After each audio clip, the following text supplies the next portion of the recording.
नमस्कार, मी कल्पना माय dream home and किचनमध्ये तुमच्या सगळ्यांचं अगदी मनापासून स्वागत करते। तर आज आपण अगदी शिल्लक राहिलेल्या भातापासून कुरकुरीत आणि तेवढेच पौष्टिक आणि तेवढेच टेस्टी असणारे कटलेट तयार करतोय। अगदी पटकन तयार होतात आणि करायलाही अगदी सोपे आहेत। चला बघूयात ते कसे करायचे ते। तर इथं मी शिल्लक राहिलेला भात घेतलेला आहे। इथं 1-2 वाटी एवढा भात आहे। आता हा भात आहे तो मी मिक्सरच्या भांड्यामध्ये टाकून घेतलेला आहे। इथं भात आहे तो मोकळा झालेला आहे, त्यामुळं मी इथं मिक्सरच्या भांड्यामध्ये टाकते। जर इथं तुमचा भात आहे तो थोडासा चिकट असेल तर तुम्हाला ही प्रोसेस करायची अजिबात गरज नाही। इथं तुम्ही बघा भात आहे तो मी थोडासा मऊ करून घेतलेला आहे। आता हा भात मी एका बाउलमध्ये काढून घेते। कटलेटला अगदी छान असं बाइंडिंग यावं म्हणून आपण इथं टाकून घेणार आहोत भिजवलेले पोहे। इथं एक छोटी वाटी एवढे पोहे होते ते मी भिजत ठेवले होते आणि ते इथं छान असे भिजलेले आहेत आणि ते यामध्ये टाकलेले आहेत। इथं आता आपल्याला भाज्या टाकून घ्यायच्या आहेत। इथं मी कोबी टाकून घेतलेला आहे, कांदा, कोथिंबीर आणि हिरवी मिरची टाकून घेतलेली आहे। याऐवजी तुम्हाला इथं आवडणाऱ्या भाज्या टाकल्या तरी तुम्ही चालेल।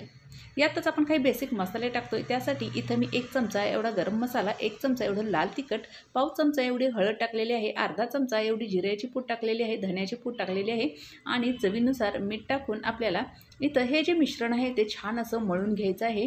पाण्याचा अजिबात वापर न करता इथं हे जे मिश्रण आहे ते मी मिक्स करून घेतलेलं आहे। इथं जर आवश्यकता असेल तर तुम्ही थोडंसं पाणी वापरलं तरी चालेल। इथे तुम्ही बघू शकता अगदी छान असं आपलं जे कटलेटचं मिश्रण आहे ते तयार झालेलं आहे।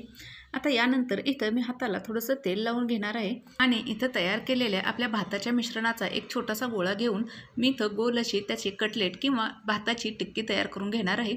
इथं आपले भाताचे कटलेट म्हणा किंवा टिक्की म्हणा छान अशी तयार झालेली आहे। इथे मी भाताचे जे कटलेट आहेत ते गोल तयार करून घेतलेले आहेत। इथं तुम्हाला हव्या त्या आकारात तुम्ही हे कटलेट आहेत ते तयार करू शकता। इथं याच पद्धतीनं मी इथं राहिलेले सगळे कटलेट आहेत ते तयार करून घेतलेले आहेत। इथे तुम्ही बघा छान असे कटलेट आपले तयार झालेले आहेत। इकडे गॅसवर मी पॅन आहे तो गरम करत ठेवला होता, त्यामध्ये मी 2 ते 3 चमचे एवढं तेल टाकून घेतलेलं आहे आणि तेल आहे ते छान असं आपल्याला पॅनला लावून घ्यायचं आहे आणि यामध्ये आपण जे तयार केलेले कटलेट आहेत ते ठेवून घ्यायचे आहेत। इथं मी सगळे तयार केलेले कटलेट आहेत ते एकाच वेळेला भाजून घेणार आहे आणि ते पॅनमध्ये मी ठेवून घेतलेले आहेत। आता मध्यम ते मोठ्या आचेवर आपल्याला हे कटलेट आहेत ते छान असे भाजून घ्यायचे आहेत। 1 मिनिटभरापर्यंत मी हे कटलेट आहेत ते एका बाजूने भाजून घेतलेले आहेत आणि 1 मिनिटानंतर हे कटलेट आहेत ते मी परतून घेतलेले आहेत आणि तुम्ही इथे बघा त्याचा कलर खूप छान असा आलेला आहे। पण आपल्याला हे कटलेट आहेत ते अगदी क्रिस्पी होईपर्यंत छान असे भाजून घ्यायचे आहेत। अगदी दोन्ही बाजूनी क्रिस्पी होईपर्यंत मी हे कटलेट आहेत ते छान असे भाजून घेतलेले आहेत। हे कटलेट आहेत ते तुम्ही एखाद्या पुदिन्याच्या चटणीसोबत किंवा असंही खाल्ले तरी अगदी छान लागतात। इथे आपले सगळे कटलेट आहेत ते तयार झालेले आहेत, हे आपण काढून घेणार आहोत। हे कटलेट आहेत ते तुम्ही मुलांना डब्याला सुद्धा देऊ शकता।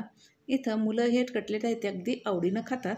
त्याच पद्धतीनं आपण रात्रीच्या शिल्लक राहिलेल्या भाताचे छान असे कटलेट तयार केलेले आहेत। हे कटलेट आहेत ते घरी एकदा नक्की ट्राय करा आणि व्हिडिओ जर आवडला असेल तर व्हिडिओला एक लाईक करायला आणि चॅनलला सबस्क्राईब करायला अजिबात विसरू नका। परत भेटूयात अशाच एखाद्या छानशा रेसिपीसोबत। तोपर्यंत नमस्कार।